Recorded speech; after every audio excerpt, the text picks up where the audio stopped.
Olá, boa noite a todos. Sejam bem-vindos ao nosso ciclo de palestras sobre o transtorno do espectro autista.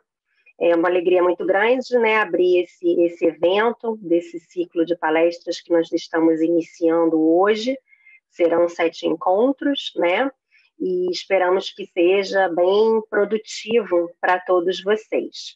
Antes de iniciar, queria dar alguns recados a pedido da CCE.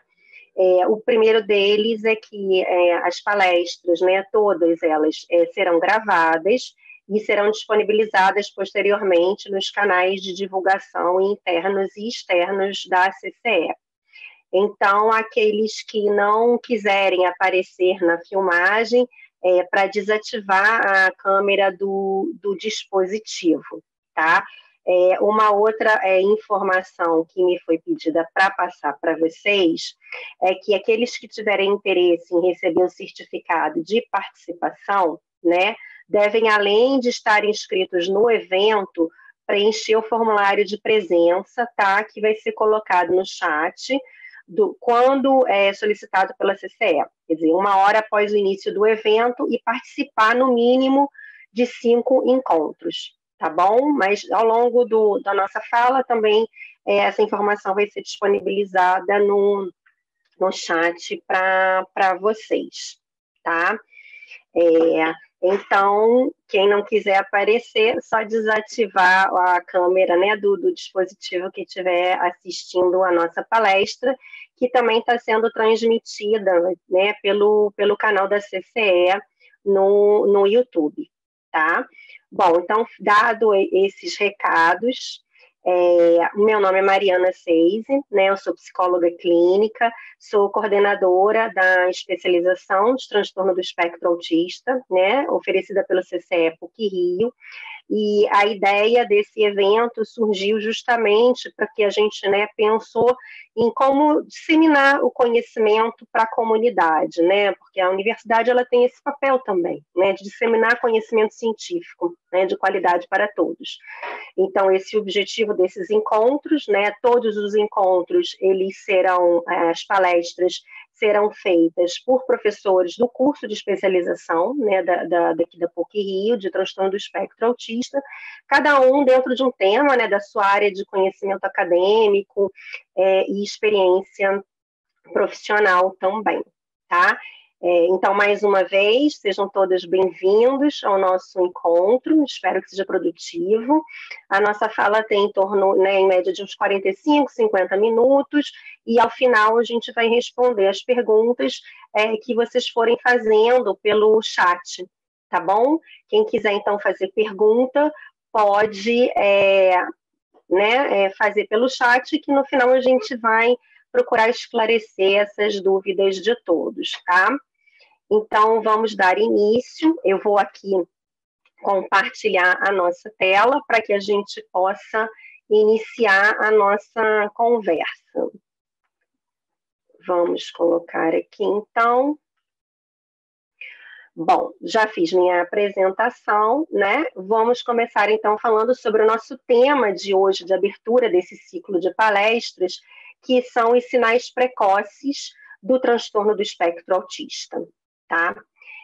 Para a gente iniciar, é importante sempre a gente alinhar quais são as características diagnósticas do transtorno do espectro autista, ou seja, o que caracteriza, né, um diagnóstico de transtorno do espectro autista.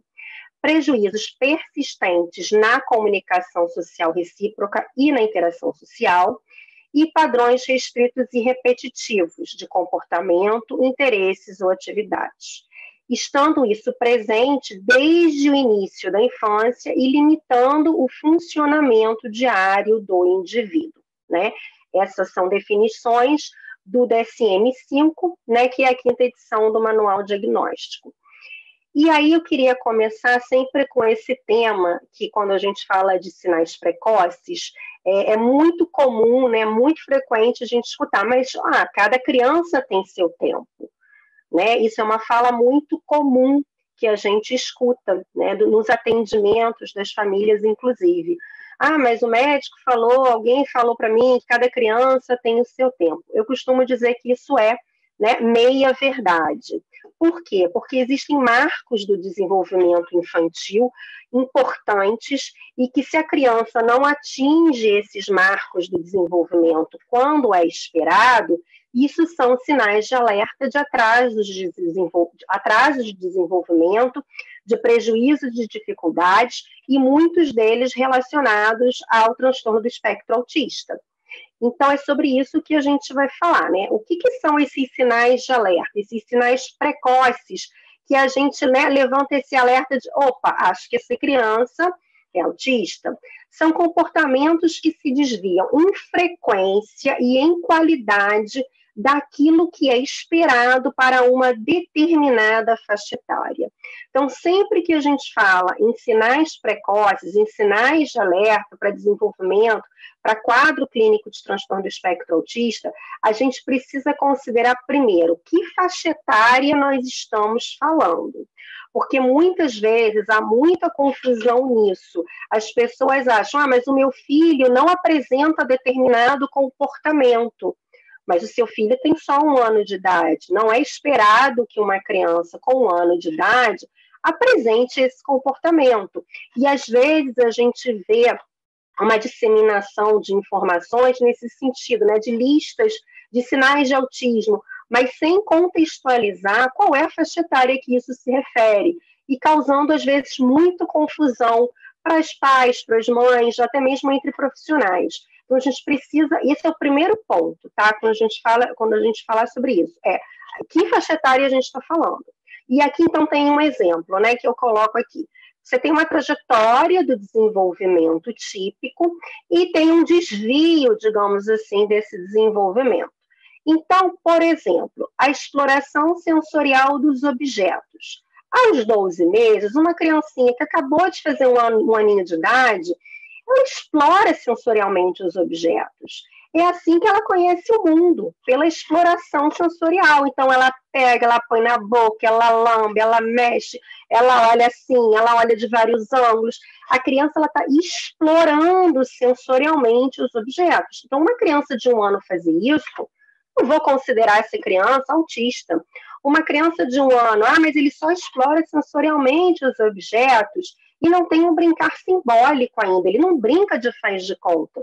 Mas criança de 1 ano ainda não brinca de faz de conta. Agora, se essa criança chegou aos 2 anos de idade e continua numa exploração sensorial dos objetos e não apareceu brincar funcional, não apareceu brincar simbólico, opa, aí eu já tenho um ponto de alerta.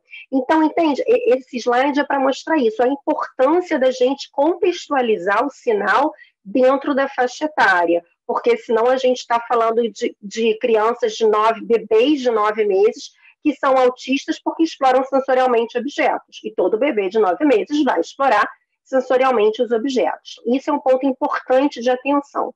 O outro é a gente observar o comportamento, né, em termos de desvio do desenvolvimento, em frequência e qualidade. Então, o autismo, ele hoje é considerado o quê? Um espectro, né? Tem uma ampla manifestação de sinais. Então, você tem aí uma ampla manifestação de características comportamentais. Então, não é apenas uma questão dicotômica. Tem ou não tem o sinal? Faz ou não faz? Olha no olho ou não olha no olho? Brinca ou não brinca? Não é uma questão de sim e de não, de presença e ausência, mas de frequência e qualidade. A criança olha nos olhos, tá? Mas com que frequência? Qual é a qualidade desse olhar? Então, isso tudo precisa ser considerado quando eu estou falando desses sinais precoces, quando eu estou avaliando, investigando uma suspeita diagnóstica de autismo numa criança pequena, né? E quando a gente fala de sinais precoces, a gente está falando de identificação de sinais característicos do TEA antes dos 3 anos de idade, tá? É nisso que nós vamos falar hoje, né, na nossa fala aqui. Então, esses primeiros sinais, eles já estão presentes nessa faixa etária que a gente está conversando, antes dos 36 meses, ou seja, antes dos 3 anos de idade. Mas então, quando é possível identificá-los? Será que eu consigo identificar sinais num bebê de 2, 3, 4 meses? Como funciona isso, né? O que acontece? O que a literatura científica nos traz hoje de informação? Qual é o estado da ciência sobre isso hoje, né? Que aos 2 anos de idade é quando os sinais do TEA começam a se tornar mais evidentes, tá? Ou seja, é quando a trajetória do desenvolvimento da criança com transtorno do espectro autista começa mais a divergir daquela com desenvolvimento típico, ou seja, aquele slide que eu mostrei, né, daquela curva do desvio, esse desvio ele começa a ficar mais acentuado, mais evidente, a partir dos 2 anos de idade. E tem comportamentos que são critérios, né, para diagnóstico do TEA, que são raros de você observar antes dos 2 anos, né? Por exemplo, aquela criança que tem, às vezes, uma dificuldade, vai ter uma dificuldade de manter uma conversação. É uma criança que é verbal, é uma criança que fala, mas que não tem, antes dos 2 anos de idade, essa demanda social de conversação. A criança nem sabe ainda conversar. Isso vai aparecer, essa dificuldade vai aparecer mais tardiamente, né? Uma outra questão importante, antes dos 2 anos de idade, que a gente começa a ficar evidente a partir dos 2 anos de idade, é a questão do autismo regressivo, né, que é um fenômeno muito reportado na literatura, é muito vivenciado na prática clínica, que é aquela criança que ela teve supostamente um desenvolvimento típico até 1 ano e meio, 2, e nessa faixa etária há uma regressão, ou seja, a criança perde habilidades previamente conquistadas, como, por exemplo, a aquisição da linguagem. Os pais relatam, com 1 ano e meio, 2, até essa idadezinha, a criança falava, agora ela parou de falar. Então, se você avalia uma criança antes dos 2 anos, essa criança vivencia, digamos assim, aos 2 anos, um fenômeno do autismo regressivo, essa criança ela pode não ser avaliada como uma criança com transtorno do espectro autista com 1 ano e meio, e isso não ser verdade, né? Ser um falso negativo, assim como a gente pode ter um falso positivo, você avaliar antes dos 2 anos uma criança dizendo que essa criança tem sinais de autismo e esse diagnóstico não se confirma. Então, a literatura científica nos traz que aos 2 anos de idade é quando o diagnóstico ele é mais confiável e estável. Mas antes disso, a gente já pode observar alguns sinais. Alguns sinais, não há ainda um consenso, né, sobre um conjunto de sinais, digamos assim, principalmente antes de 1 ano de idade, e entre 1 e 2 anos de idade, a gente tem alguns marcadores que a gente já sabe que são marcadores importantes de sinais de alerta para autismo e outros que não são consensuais, ou seja, a gente ainda não tem estudos científicos suficientes com replicabilidade, né, que nos digam assim, olha, isso aqui é característico, tá? Então, antes dos 2 anos de idade, o que a gente pode hoje identificar como sinal de alerta? Porque o que é importante? Mesmo sem um diagnóstico formal, se a gente identifica sinais de autismo antes dos 3 anos de idade, antes dos 2 anos de idade, o recomendável, o que se preconiza é que se inicie um programa de intervenção precoce, né? Estimulando as áreas do desenvolvimento que essa criança tem prejuízos e dificuldades. Então, antes dos 2 anos de idade, o que a gente já pode observar em termos de sinal? Um marcador precoce importante, que é aquilo que mais costuma diferenciar, né, uma criança pequena com diagnóstico de transtorno do espectro autista, de uma criança pequena com desenvolvimento típico ou outra questão do desenvolvimento, é a atenção compartilhada. O que é a atenção compartilhada? Eu compartilhar a atenção com o outro, com uma segunda pessoa, em relação a um terceiro objeto ou evento. Então, essa foto aqui, por exemplo, o pai, né, o adulto, está apontando para algo que está acontecendo aqui no lago, e o garotinho segue o apontar dele para ver o que está acontecendo. Quer dizer, é uma triangulação de interesse. Então, esse seguir a atenção, seguir o apontar, ele já com uma criança com 1 ano e 3 meses, ela já faz. Assim como seguir o olhar, né? Então, é aquela situação onde, por exemplo, o adulto fala, olha o avião, aí o adulto aponta o avião, a criança segue o apontar do adulto e olha para o avião. Ou o adulto fala, e olha o cachorro, aí o adulto vira para olhar o cachorro, a criança vira para olhar o cachorro, quer dizer, ela segue o olhar do adulto, ela segue o apontar do adulto. E o dirigir a atenção, o que acontece? A criança ela vai ter uma iniciação de comportamento que a gente chama que vai fazer uso dos gestos, do gesto de apontar com o dedo indicador, né, que também, com 1 ano, a criança já faz isso de uma maneira mais consistente, que são os gestos protodeclarativo e protoimperativo, né? O que seria o protodeclarativo? A criança apontar com o dedo indicador para mostrar algo que está acontecendo, né? Então, a criança, por exemplo, ela olha para o avião, aponta, ela olha para o cuidador e olha para o avião, quer dizer, ela está compartilhando algo que ela está vendo. Assim como ela compartilha um cachorro latindo, ela olha para o cachorro latindo, olha para o cuidador, aponta para o cachorro, olha para o cuidador, quer dizer, ela triangula esse interesse, esse compartilhamento de interesse. E no protoimperativo, ela aponta para solicitar, né? Então, muitas vezes ela olha para o objeto, um brinquedo, por exemplo, que está no alto de um armário, aponta para aquele brinquedo e olha para o cuidador, como se dissesse, você não vai pegar para mim. Então, muito antes de falar, né, essa criança ela já aponta para se comunicar, né? Então, a comunicação expressiva dela já está presente por meio do gesto de apontar, do olhar para comunicar. Isso tudo muito já precoce. Com 1 aninho a criança já faz isso.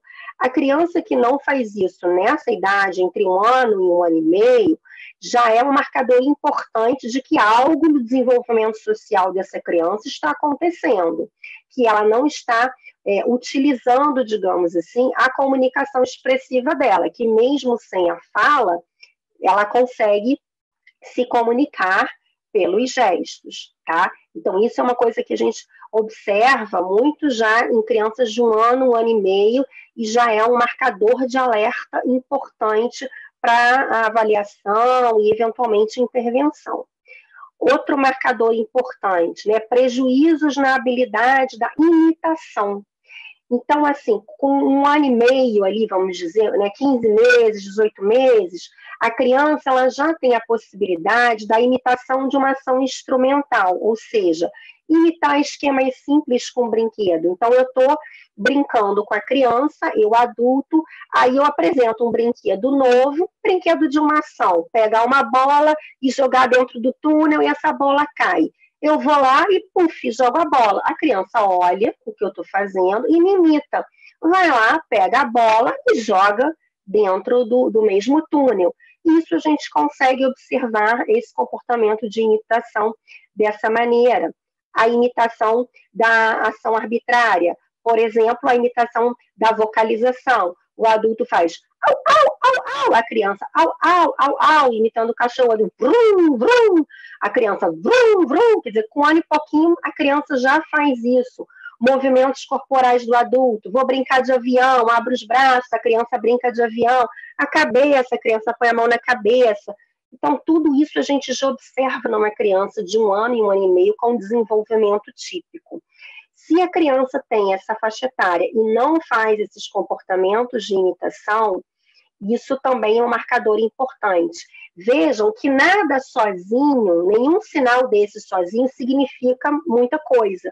O que a gente tem que observar é a presença desse conjunto de sinais que estão se desviando em frequência e qualidade.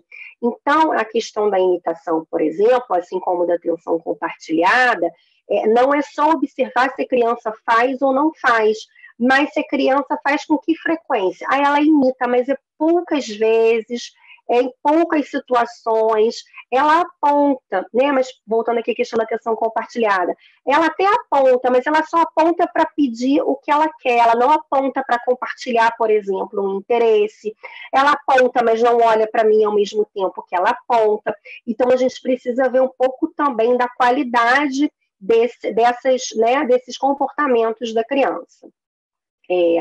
Com relação a um outro marcador importante também precoce, resposta ao próprio nome, né? Então, a criança ela vai se virar em direção à pessoa que a chama pelo nome. Então, se eu falo João, João, o João imediatamente olha para mim. Isso começa a aparecer, a emergir, entre os 5 e 10 meses de idade, aproximadamente, tá? Com 1 ano de idade, a criança que não responde imediatamente quando chamada pelo nome, na maioria das vezes, é um marcador de atraso de desenvolvimento. Então, o que a gente já sabe também, né, em termos de ciência? O que os estudos nos apontam? Que crianças com transtorno do espectro autista, elas tendem a responder menos frequentemente quando chamadas pelo nome. Então, crianças com 1 ano e meio de idade, 10, 11 meses, 1 ano, que não respondem imediatamente, demoram, é pouco frequente, essas crianças, via de regra, mais tarde, com 2, 3 anos, acabam recebendo o diagnóstico de transtorno do espectro autista, claro que considerando também um outro conjunto de sinais. É importante uma avaliação abrangente, evidentemente, para investigar se a criança não tem algum problema auditivo, né? E é por isso ela não responde. Salvo a criança não tenha um problema auditivo, é uma questão importante a gente investigar essa não resposta ao nome numa criança nessa idade do desenvolvimento, tá? E aí, quando a gente fala, né, já entre 2 e 3 anos de idade, aí a gente já tem mais clareza de outros sinais além desses que eu mencionei para vocês, tá? O primeiro deles, e aí não é uma ordem de ranking, né, é só para a gente se guiar na fala, que é a questão da ausência de fala. Por exemplo, a criança que não fala nada, nunca, é um marcador. Mas a criança que ela fala, quer dizer, uma criança que a mãe diz, ele canta as músicas da galinha pintadinha, ele repete fala de desenho, mas ele não consegue me pedir água. Ele não fala, mamãe, quero água, mamãe, tô com sede, vou dormir, quero brinquedo, quer dizer, não usa a fala de uma maneira funcional. Então, isso é uma coisa que a gente precisa observar também numa criança entre 2 e 3 anos de idade. Quer dizer, não é só se essa criança fala ou não fala, mas é se essa criança fala, qual é a qualidade dessa fala. Ela usa essa fala com uma intenção comunicativa, tem uma funcionalidade nessa fala ou não. Então, isso é uma coisa importante.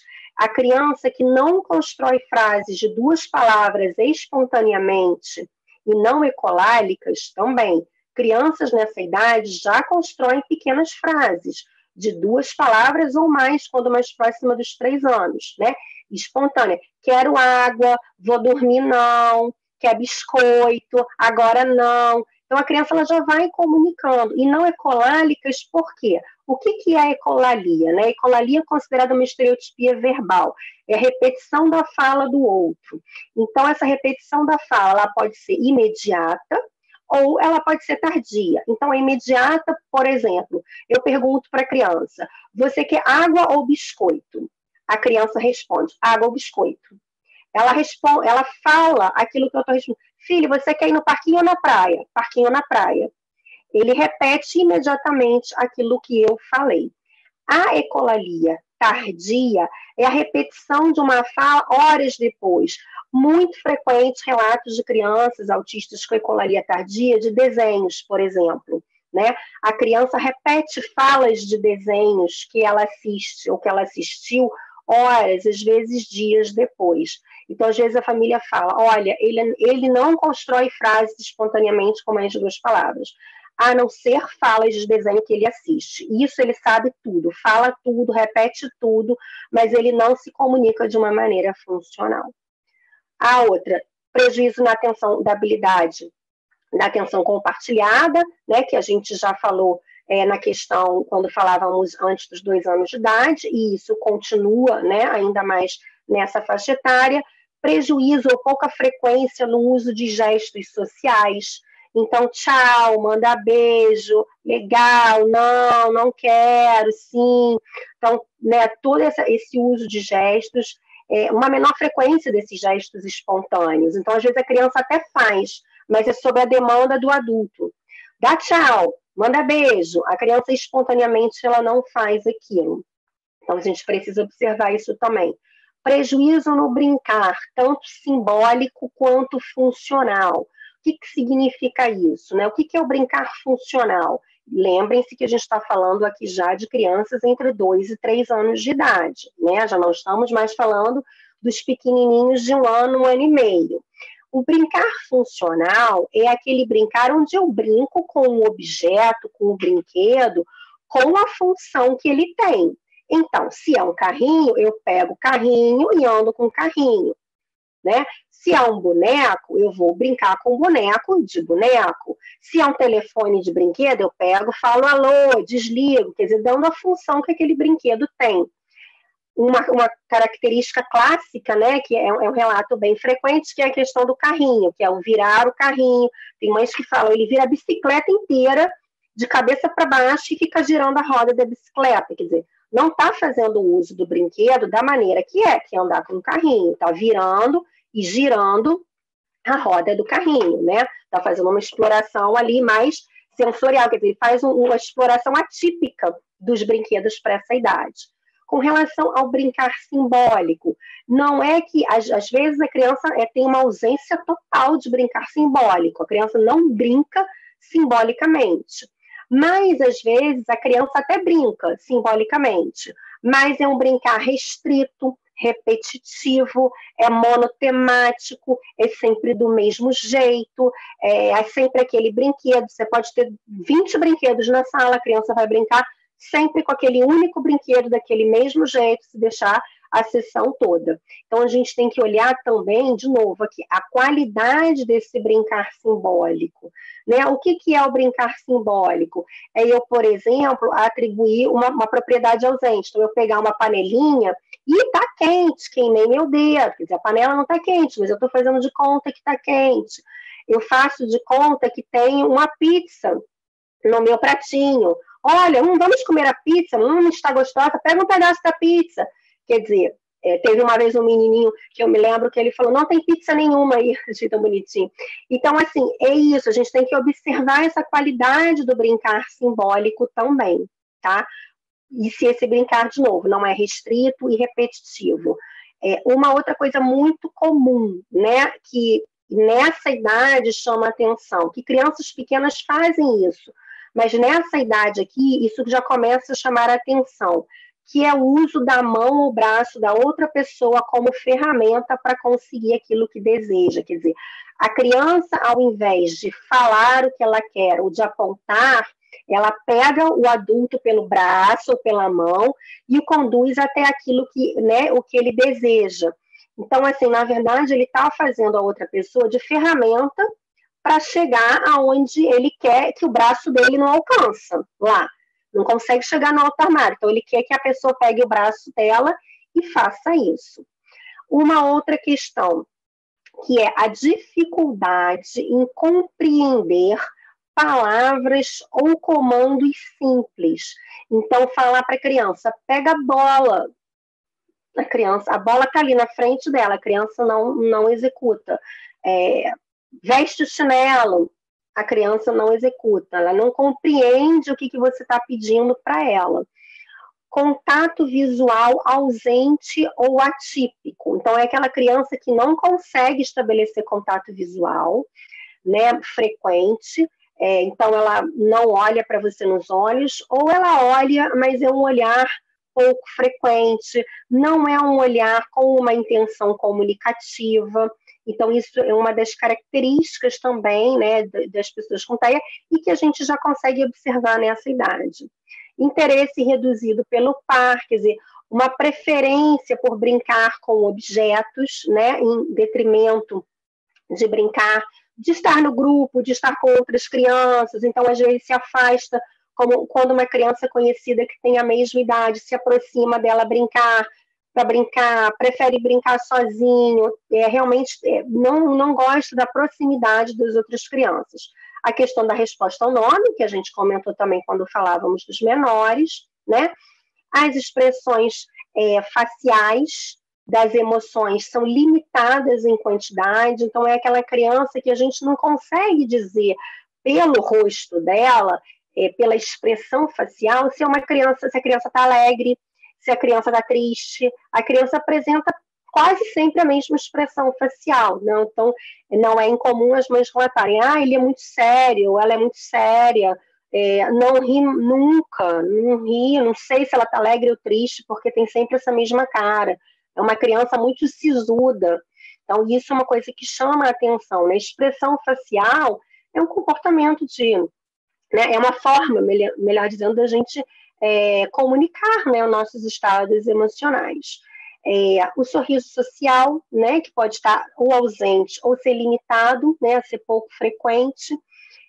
Prejuízo na habilidade de imitar, que a gente também já mencionou antes, as estereotipias motoras, que começam a ficar mais claras aqui nessa idade também, porque, né, muitas vezes, assim, algumas coisas que são consideradas estereotipias motoras, como, por exemplo, o movimento, né, das mãos na altura dos ombros, o hand flapping, um bebê de 8, 9 meses faz isso. Você chega perto de um bebê, ele fica, né, assim com a mãozinha. Não significa que esse bebê é um bebê autista. Mas uma criança que faz esse hand flapping, por exemplo, nessa idade, já é uma coisa que chama atenção. Correr de um lado para o outro, em qualquer lugar, e sem qualquer finalidade. Fazer movimentos estranhos e repetitivos com os dedos ou as mãos. Balançar o corpo para frente e para trás. Bater a cabeça na parede com frequência, ficar fazendo algum movimento assim. Então, assim, tudo isso entra dentro dessas questões das estereotipias motoras, né? Outras questões que vão para além disso também, a gente observa, às vezes, num comportamento mais ritualizado da criança, numa rigidez em relação à mudança de rotina. Tudo isso já começa a aparecer também nessa idade, tá? Assim como a resposta atípica diante de estímulos sensoriais. Então, por exemplo, a criança parece que não sente dor quando ela se machuca. A criança é hipersensível, por exemplo, a ações comuns do dia a dia, um parabéns para você, um barulho de uma descarga, um liquidificador. Isso a criança põe a mão até nos ouvidinhos para tampar. Quer dizer, barulhos do dia a dia que as crianças normalmente nem se incomodam, não percebem. Essa criança já percebe um olhar fixamente para luzes acesas, para coisas em movimento, não ter percepção de calor e frio, ter uma sensibilidade, às vezes, em relação a texturas, né? Então, aí o sistema sensorial fica muito alterado, ou a criança tem uma hiporreatividade diante de estímulos sensoriais, ou uma hiperreatividade diante de estímulos sensoriais.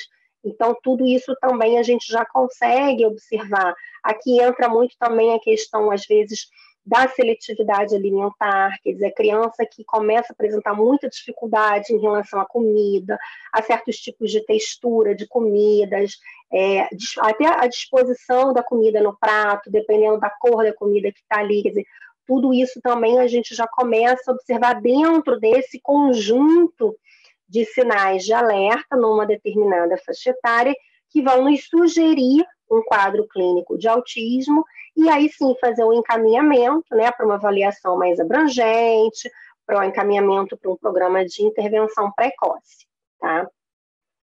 E como eu consigo, então, como eu posso identificar esses sinais precoces, né? Existem instrumentos ou não? Como é que a gente faz isso, muitas vezes até mesmo como profissionais, né, que a gente está falando, para identificar esses sinais precocemente e poder fazer cada vez mais cedo esse encaminhamento para programas de intervenção, né, e parar com isso de que cada criança tem seu tempo, ou falas muito frequentes que a gente escuta, né, quando a gente recebe criança para intervenção. Eu vim, mas assim, o médico falou, a pediatra falou, não sei quem falou, que era para esperar até 3 anos, que era para esperar até 4 anos. Porque muitas das vezes, né, e é importante a gente falar isso, o que mais mobiliza os pais a procurarem por ajuda profissional em crianças pequenas, nessa idade que a gente está falando, até 3 anos de idade, é o atraso na fala. Então, via de regra, 99% das crianças que chegam para avaliação com suspeita de autismo ou intervenção nessa idade são crianças com atrasos na fala. Embora isso sozinho não signifique transtorno do espectro autista. Pode ser uma série de outras questões que a gente tem que fazer diagnóstico diferencial para identificar. Às vezes tem outras dificuldades relacionadas a transtornos de linguagem, mutismo seletivo, e nem é autismo. Mas o que motiva os pais, o que mobiliza eles a procurar por ajuda profissional é o atraso na fala. E muitos desses pais relatam que a escuta que eles tiveram do profissional, quer dizer, o que o profissional respondeu para eles, né, diante da fala deles. Não se preocupe, às vezes a criança demora para falar, espera até os 3 anos. Quer dizer, e não se faz uma avaliação abrangente para identificar por que essa criança não está falando antes dos 3 anos. Né? Porque se não for autismo, talvez seja alguma outra questão da própria ordem da linguagem que também precise de uma intervenção. Então, crianças pequenas que não falam têm que ser avaliadas de uma maneira abrangente. Como eu identifico, então, esses sinais precoces? Bom, a Academia Americana de Pediatria, ela recomenda um rastreio na população geral, ou seja, todas as crianças que passam por consultas com seus pediatras entre 9, 12, 18 meses têm que ser avaliadas por meio de instrumentos padronizados para avaliar desenvolvimento e avaliar comportamento, para identificar se essa criança não tem prejuízos ou atrasos no desenvolvimento. E por que é importante, né, utilizar instrumentos padronizados e não ficar só naquele olhar clínico, não estruturado? Porque esse olhar clínico, sem o auxílio de instrumentos, pode deixar de identificar, em média, 70% dos casos de crianças com o transtorno do espectro autista. Ou seja, só esse julgamento clínico do médico nessa idade pode não ser suficiente, na maioria das vezes, para identificar uma suspeita diagnóstica de transtorno do espectro autista. Tá? Então, o que a gente tem, né, de instrumentos para rastreio? E aí vou falar da nossa realidade aqui no Brasil. Existe um instrumento amplamente conhecido, né, que é o MCHAT, que é o Modified Checklist Autism in Toddlers, que é um instrumento norte-americano. Tá? Esse instrumento ele é amplamente utilizado, né, em crianças aí de 1 ano e meio, a partir de 1 ano e meio, entre 1 ano e meio e 3. Só que o que acontece? E aí eu coloco aqui um estudo de revisão sistemática que foi publicado em 2017, em conjunto com a professora Juliane Borsa, também aqui do Departamento de Psicologia da PUC, onde a gente fez um levantamento desses instrumentos para rastreio de sinais precoces do autismo, tá? Que existem na literatura. Então, o MCHAT, ele aparece, de fato, né, não só no Brasil, mas internacionalmente, como instrumento de rastreio de população geral, muito utilizado. Só que o que a gente encontrou? Que não tem um consenso sobre as propriedades psicométricas desse instrumento. Alguns estudos mostram que ele, em alguns países, por exemplo, ele não teve uma boa sensibilidade, uma boa especificidade, quer dizer, ele não conseguiu pegar, digamos assim, rastrear todos os casos. O que os estudos mostraram? Que embora ele possa ser utilizado aí a partir dos 16, 18 meses de idade, ele é mais adequado para rastrear a partir dos 2 anos de idade. Os resultados mais fidedignos são aqueles a partir dos 24 meses. Antes disso, algumas crianças ficaram de fora desse rastreio. Porque, assim, o MCHAT ele é dicotômico, né? Sim e não. E, às vezes, você pega um quadro muito leve, isso passa desapercebido, né? E esse instrumento também ele se mostra mais eficaz quando a entrevista follow-up, que anexa ele, é utilizada. Então, assim, tem a pontuação dos 23 itens, né? E você pontua ali com risco, você faz um encaminhamento de follow-up, tem uma entrevista estruturada. A gente não tem essa entrevista disponível no Brasil, a gente só tem o questionário com os 23 itens, tá? E, de novo, a gente tem que utilizar o MCHAT para a faixa etária que ele foi desenvolvido. Eu digo isso porque já ouvi relatos de profissionais, de mães, enfim, que houve casos, digamos assim, em que o MCHAT foi utilizado em crianças de 4 anos de idade. É totalmente desaconselhável porque ele não contempla essa idade de desenvolvimento. lembra do início, a gente precisa considerar sempre dentro de uma faixa etária. Ah, mas é o que tem, mas ele não está avaliando crianças de 4 anos. Então, você não vai ter uma resposta correta em relação a isso, né? Então, a gente precisa considerar isso. Um outro instrumento também disponível em português para a gente é a escala CARS, né, que é uma escala de 15 itens, que pode ser aplicada aí até a vida adulta, né, em crianças a partir de 2 anos e até a vida adulta. Só que a escala CARS, ela é uma escala que a gente tem aqui no Brasil, que é a versão 1, ela é uma versão assim desatualizada. Já existe uma segunda versão que a gente ainda não tem disponível aqui. E essa escala CARS da década de 80, ela se baseia ainda nos critérios diagnósticos do DSM-3. Nós estamos no DSM-5, né? Então, assim, a gente tem uma defasagem aí dos anos 80 para 2020 bastante grande, né, em termos de desatualização do que já se sabe, que se conhece de espectro autista. Então, a gente tem que ter essa cautela no uso da escala CARS. E ela usa essa nomenclatura leve, moderado e grave, que também causa muita confusão, porque no DSM-5, assim como na CID-11, que entra em vigor, né, a partir de 2022, e a CID-10 deixa de existir com diagnóstico de autismo infantil, e passa a ser tudo transtorno do espectro autista, não existe esse diagnóstico de leve, moderado e grave. Não existe diagnóstico autismo leve, autismo moderado, autismo grave. O diagnóstico é um só, transtorno do espectro autista. Esse especificador de gravidade que aparece no DSM-5, que não utiliza essa nomenclatura de leve, moderado e grave, e sim de nível 1, 2 e 3, ele está relacionado ao nível de suporte que o indivíduo precisa para as suas atividades, e isso oscila, né, varia com o tempo, ou seja, não é estático. Né? E por isso os programas de intervenção precoce são importantes, para que a gente diminua esse nível de suporte de um grau 3 para um grau 2 ou grau 1. Tá? Um outro protocolo relativamente novo, né, de 2018, desenvolvido aqui no Brasil pela professora Cleonice Bossa, da Universidade Federal do Rio Grande do Sul. Ele é um sistema de avaliação psicológica em contexto lúdico, com 3 encontros com a criança. Pode ser utilizado com crianças em idade pré-escolar, né, 18 a 48 meses, com suspeita de TEA. Ele já não é um instrumento de população geral, digamos assim, como o MChat, né, ele já é, a criança já tem uma suspeita diagnóstica, então eu vou avaliar se essa criança tem realmente características de TEA ou não, e ele pode ser usado principalmente com aquelas que ainda não desenvolveram a linguagem oral, porque não há necessidade da criança falar. Então, é um protocolo que a gente utiliza, né, nesses processos de avaliação de suspeita. E aqui na PUC-Rio, a gente está em desenvolvimento, né, começou com a minha pesquisa de mestrado, um questionário para rastreio de sinais precoces do transtorno do espectro autista, que é o QRTEA.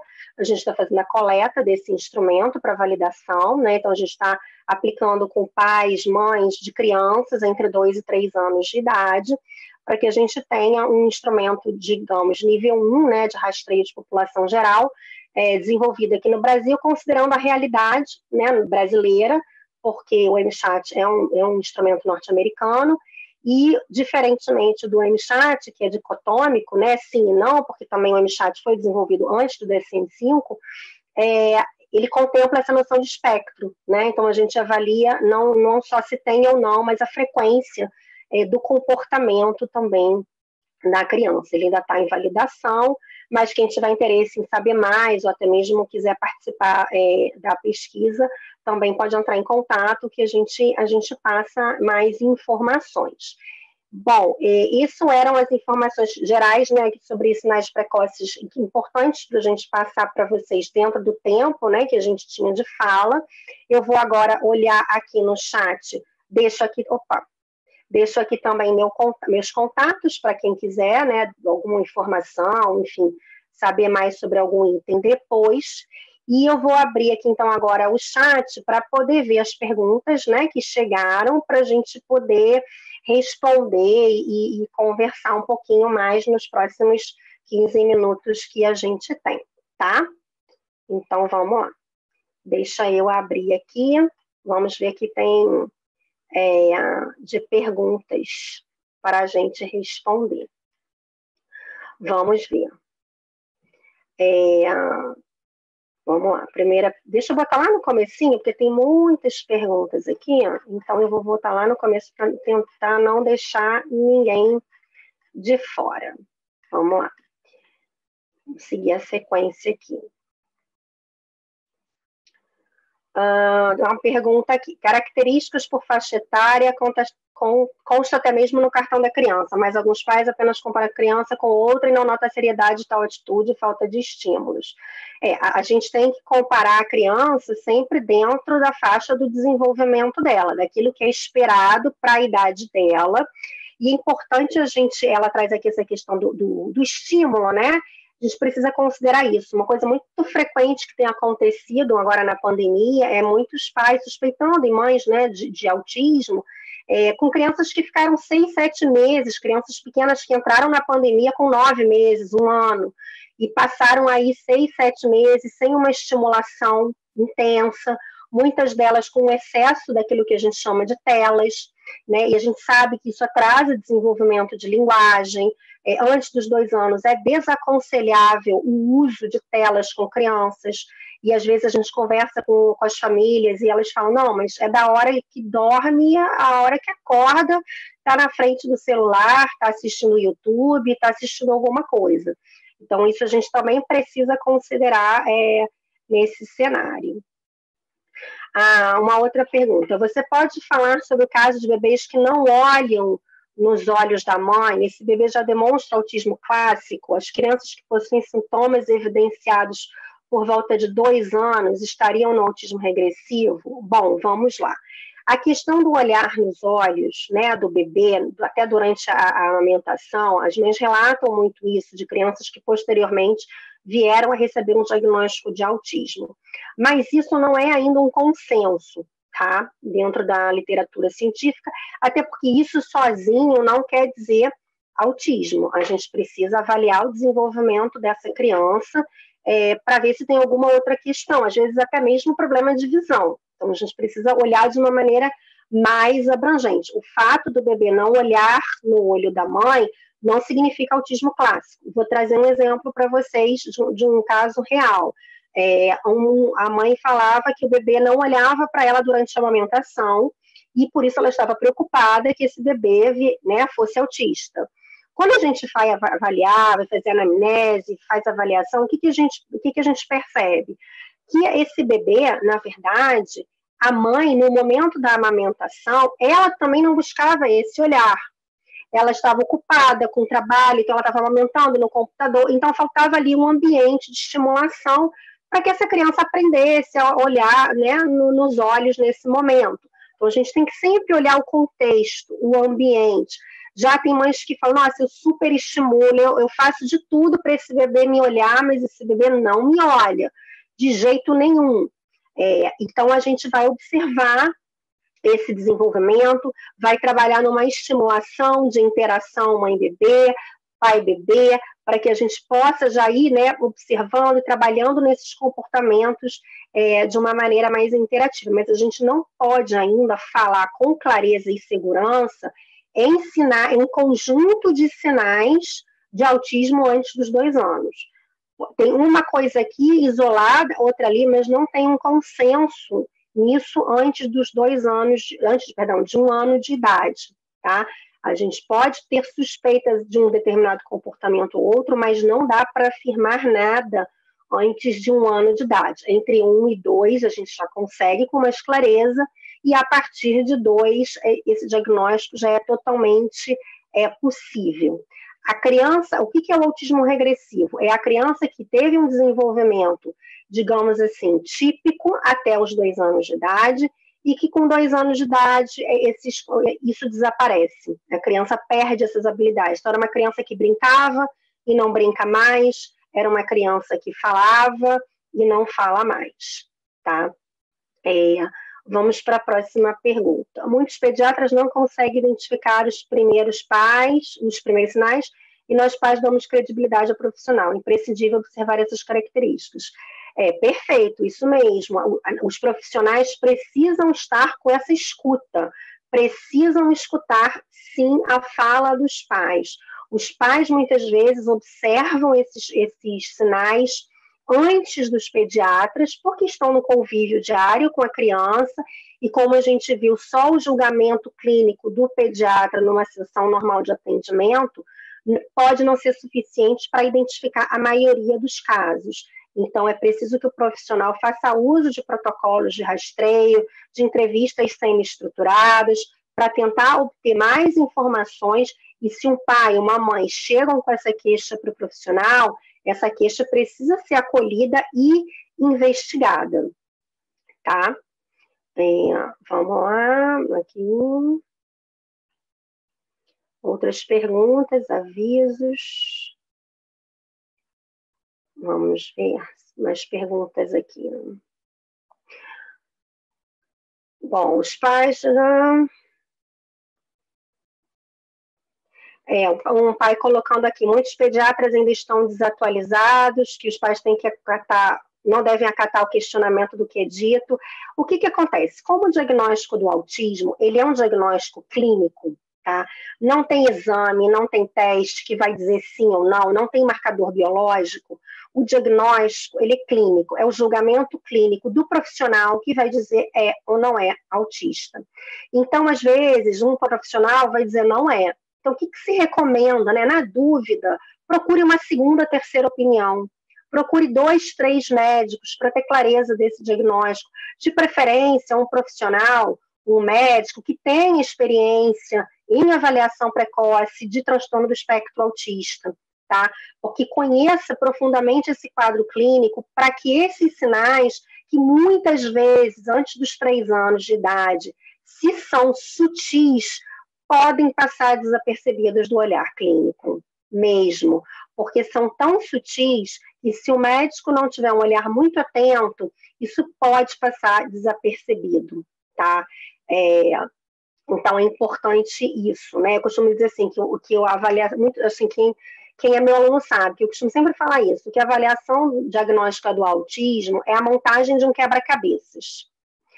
Você, profissional, reúne peças desse quebra-cabeças para fechar esse diagnóstico. Então, uma peça de um quebra-cabeça sozinha não diz nada. Se eu pego uma peça de um quebra-cabeças azul, eu posso achar que é mar, eu posso achar que é céu, eu posso achar que é tanta coisa.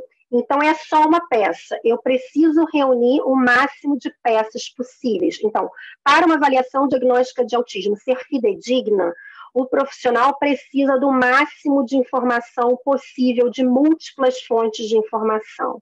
Então, é família, é escola, é outros profissionais que já atendem e avaliam essa criança, é reunir o máximo de informação possível para conseguir fechar com clareza esse diagnóstico, principalmente naquelas crianças onde essas características são muito sutis, tão sutis que tem adultos recebendo o diagnóstico agora, né, na vida adulta, porque passaram uma vida inteira sem que isso fosse observado por ninguém e trazendo muitas vezes prejuízos para a sua vida, né, para a sua vida profissional, para suas atividades de vida diária. E se tivesse tido esse diagnóstico precocemente, poderia ter sido feito um trabalho de intervenção para melhorar a evolução, o desenvolvimento, o funcionamento e a diminuição da necessidade de suporte para a vida diária dessas pessoas, tá?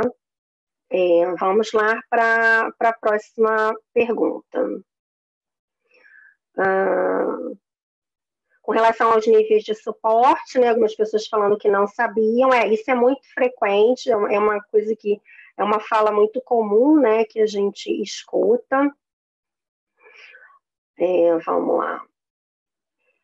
Estou tentando pensar aqui. Bom, existem pessoas que se descobrem autistas ao longo do tempo? Sim, tem acontecido muito frequente adultos receberem diagnóstico de autismo, porque foram percebendo, né, ao longo do tempo, e agora com a informação chegando de maneira mais clara, e se identificam com o quadro, ou descobrem que são autistas, às vezes, por receberem o diagnóstico de autismo do filho, e aí percebem que tinham essas características também quando criança, e aí buscam uma avaliação, né, e descobre que também é autista.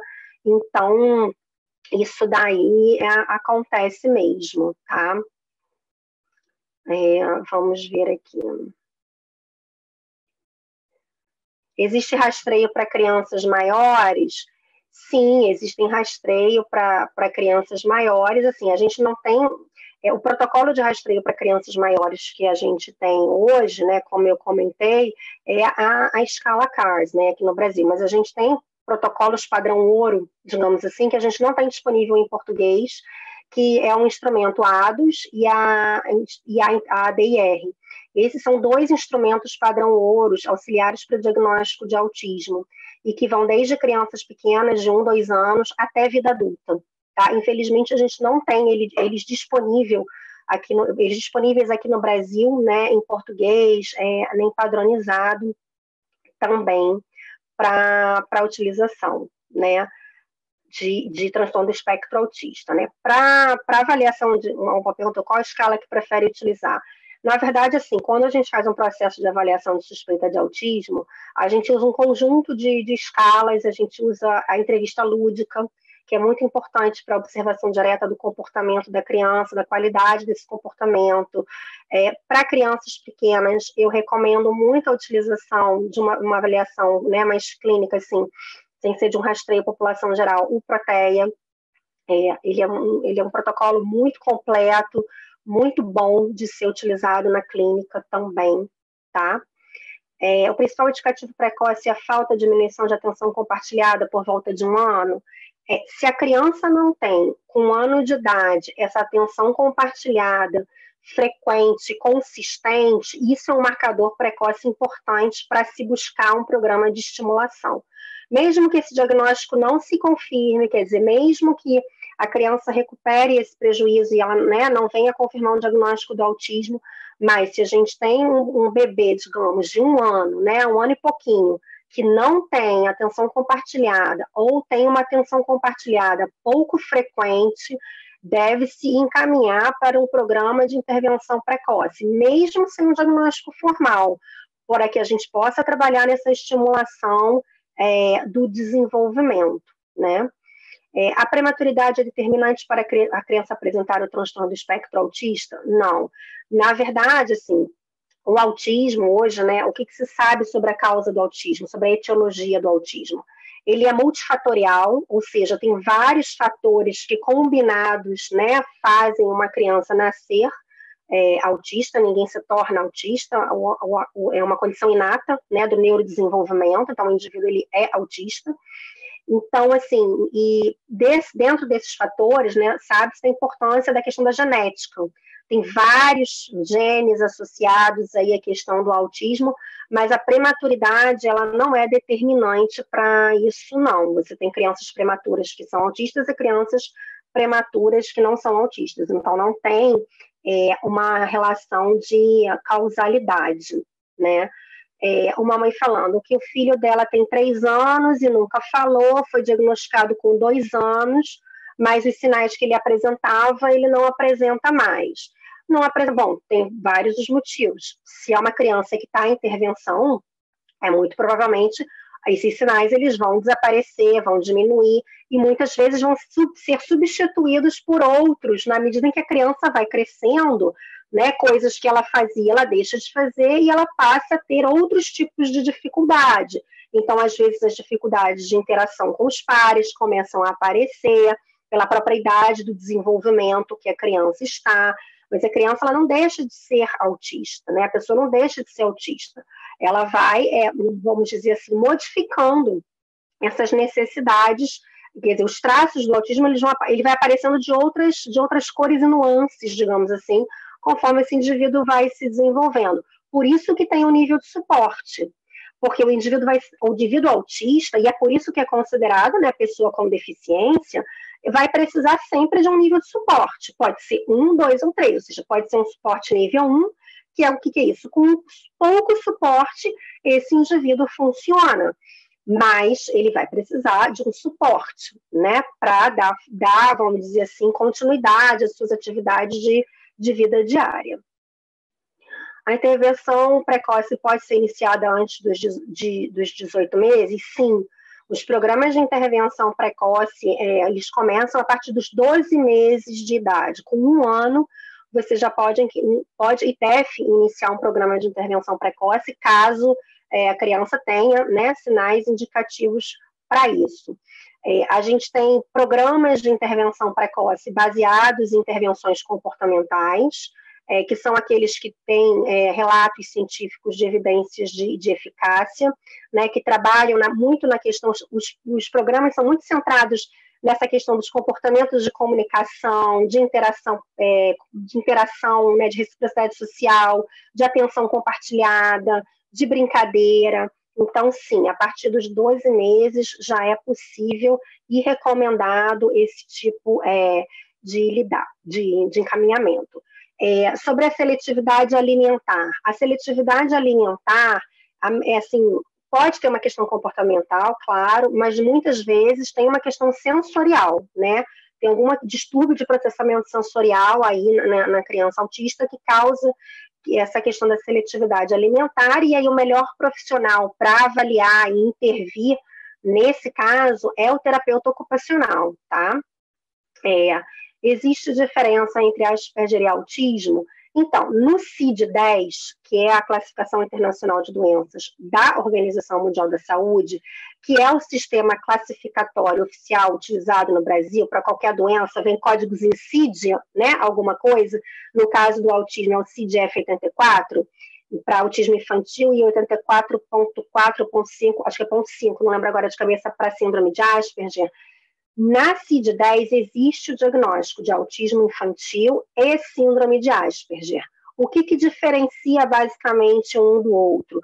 No Asperger, a presença da linguagem, a linguagem está preservada. Então, uma criança que tem atraso de linguagem, não é correto ela ter um diagnóstico de síndrome de Asperger, porque isso não classifica ela dentro desse diagnóstico. No DSM-5 não existe mais diagnóstico de síndrome de Asperger, virou tudo transtorno do espectro autista. E na CID-11, que é a 11ª edição da CID, que já foi publicada e está para entrar em vigor em 2022, esse diagnóstico também desaparece e passa tudo a ser denominado transtorno do espectro do autismo. O autismo regressivo, outra pergunta, ele acontece entre 1 ano e meio e 2 anos, tá? Ele sempre acontece, os relatos na literatura científica são sempre nessa faixa etária, entre 1 ano e meio e 2, tá bom? Uma criança com 5 características indica que está no espectro, pode ter apenas atraso no desenvolvimento ou pode ser sim autismo? Depende, né? Tudo vai depender de que características são essas, se é atraso ou não. Aí só uma avaliação mais abrangente para poder ter mais clareza do quadro clínico, tá? As altas habilidades aparecem com frequência em crianças com espectro? Não, na verdade, uma comorbidade, tem muitas comorbidades médicas e psiquiátricas frequentes em quadros de autismo, ou seja, quadros clínicos associados, né, ao autismo.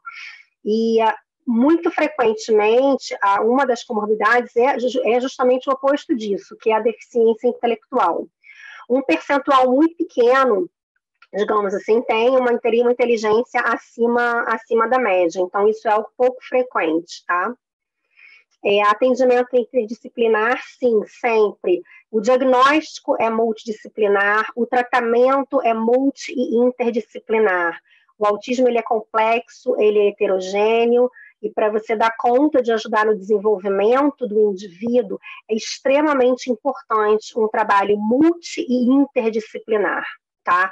E sempre começando essa intervenção com uma avaliação. Eu digo que a avaliação ela é importante não apenas para um diagnóstico, mas para nortear todo o programa de intervenção, porque é um espectro com diferentes especificadores de gravidade, com diferentes necessidades, e esse especificador de gravidade, né, que é o nível de suporte 1, 2 e 3, pelo DSM-5, você tem que especificar para os 2 domínios, ou seja, você pode ter uma criança que é nível 1 em comunicação e interação social e nível 3 em comportamentos restritos e repetitivos. Então, é muito importante a avaliação para a gente entender o que essa criança precisa em termos de diagnóstico, tá? E de intervenção. Bom, com relação a ter uma mãe aqui do diagnóstico, bom, com 6 anos já é possível, com muita clareza, esse diagnóstico, né? Então é importante investigar se essa criança tem características nesses 2 pilares, digamos assim, que a gente comentou para fechar um diagnóstico de autismo. A criança autista fazendo intervenção cedo, ela sai do espectro? Olha, essa questão de sair do espectro é uma questão bastante controversa, tá? Porque o indivíduo, ele é autista, ele não digamos assim, ele não se tornou autista, ele não entrou no espectro em algum momento, ele é autista. Alguns médicos usam essa questão do sair do espectro para dizer que, bom, a criança, ela evoluiu tanto que ela não tem mais aquele conjunto de características que vamos dizer assim, que prejudicam o desenvolvimento dela.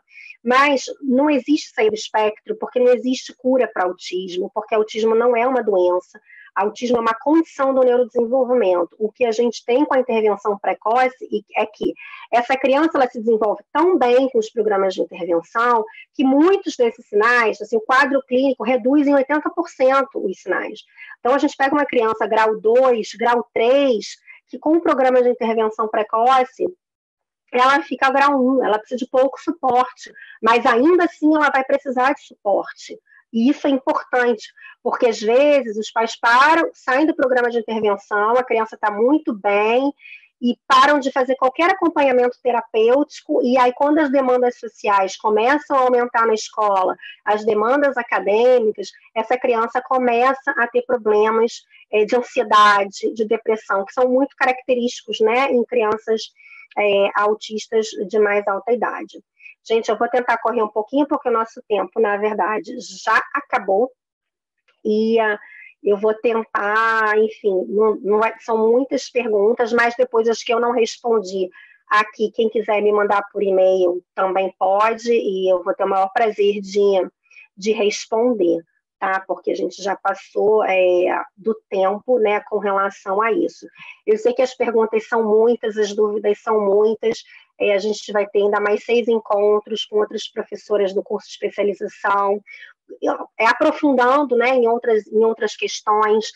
Vai ter uma das palestras também sobre questão de restrição alimentar, então quem fez pergunta também de seletividade alimentar pode participar dessa para poder também esclarecer essas dúvidas. Vamos ter palestras sobre programas de intervenção precoce, enfim, uma série de temas bem interessantes da área da linguagem também, que é o próximo, inclusive, da próxima sexta-feira. Então, assim, acompanhem, né, a programação para vocês poderem se informar mais. A gente espera fazer outros ciclos de palestras como esse no futuro. As perguntas de vocês são boas, aquelas que eu não pude responder, de novo, podem me mandar por e-mail, e a gente vê também os temas mais frequentes que apareceram de dúvidas, até para a gente pensar em outros temas de palestras para vocês. Tá bom, gente? Muito obrigada pela participação de todos vocês, pelas perguntas. Peço desculpas por não conseguir responder a todas, né? Mas a gente tem um tempo para encerrar, mas fico à disposição offline por outros meios para aqueles que quiserem tirar as suas dúvidas, tá bom? Muito obrigada de novo pela participação de todos vocês. Eu vou colocar que tem gente pedindo o meu e-mail, acho que talvez não tenha anotado. Eu vou deixar aqui meu contato, tá? No chat, para quem quiser anotar meu e-mail, para poder mandar perguntas e dúvidas, não só que não foram respondidas, mas outras questões também, tá bom? Obrigada, gente. Vou encerrar, então, por aqui. Espero que tenha sido útil para vocês. Acho sempre muito importante a gente levar esse conhecimento, porque quanto antes a gente detectar esses sinais, né, de autismo, melhor a gente pode ajudar no desenvolvimento desses indivíduos com potencial, porque o autismo não é um transtorno de aprendizagem, né? O autismo é uma condição do neurodesenvolvimento. Então, eu convido também vocês a seguirem páginas nas redes sociais de autistas adultos, muitos diagnosticados já na vida adulta, porque a gente também, como profissional, aprende muito com o relato deles e a gente precisa escutá-los sempre, tá? O conteúdo ficou gravado, sim, para quem está perguntando, e vai ser disponibilizado pela CCE nos canais de divulgação deles, tá bom? Tem alguém perguntando, cadê o e-mail? Eu mandei, não mandei? Vou mandar aqui de novo, gente. Mas está aqui, ó. Pronto. E quem quiser também tem a minha página no Instagram, que eu sempre também estou divulgando informações, que é o psi.marianaseise, tá bom? Também sempre divulgo eventos, palestras, conteúdos científicos, porque esse é o nosso compromisso, né? Com informação, consciência, né? A gente tem que sempre trabalhar nesse sentido, tá bom? Gente, vou encerrar aqui. Peraí, perdão, desculpa, agora que eu vi. É porque eu acho que eu não estava mandando para todo mundo no chat. O rapaz do CCE veio me avisar aqui que eu acho que eu estava mandando só para ele, por alguma razão. Então, vou botar de novo aqui o e-mail e o Instagram. Pronto, que aí vai ficar aqui. Acho que agora vocês vão receber. Peraí. Agora acho que foi para todo mundo, né? Foi. É porque antes estava marcado só para ele. Desculpa, gente. Que ele tinha mandado uma mensagem para mim no chat e eu tinha respondido só para ele. Então agora foi. Agora tá tudo bem, tá bom? E aí vai ficar gravado. Todas as palestras vão ser gravadas. E os links vão ficar disponíveis para divulgação também no YouTube. Então vocês podem compartilhar com colegas de profissão, porque esse Brasil é muito grande. Tem muita gente precisando de informação. Eu estou fazendo a minha pesquisa com atendimento remoto, então converso com mães do Brasil inteiro. E outro dia uma mãe me falou, Mariana, aqui na minha cidade, o pediatra vem a cada 3 meses. A gente só tem acesso a ele a cada 3 meses. Então, assim, a gente precisa, né, levar a informação de qualidade para todo mundo, para que a gente possa melhorar a qualidade de desenvolvimento de todas as crianças, né? Não só daquelas que têm um melhor acesso a isso, mas de todas elas, que todas têm esse direito. Tá bom, gente? Bom, vou encerrar agora, a informação foi dada, já está tudo aí. Pode colocar, Amanda, tá? Desculpa. A Amanda me mandou uma mensagem aqui se podia divulgar no YouTube. Pode sim. Tá bom? Gente, muito obrigada a todos, uma boa noite.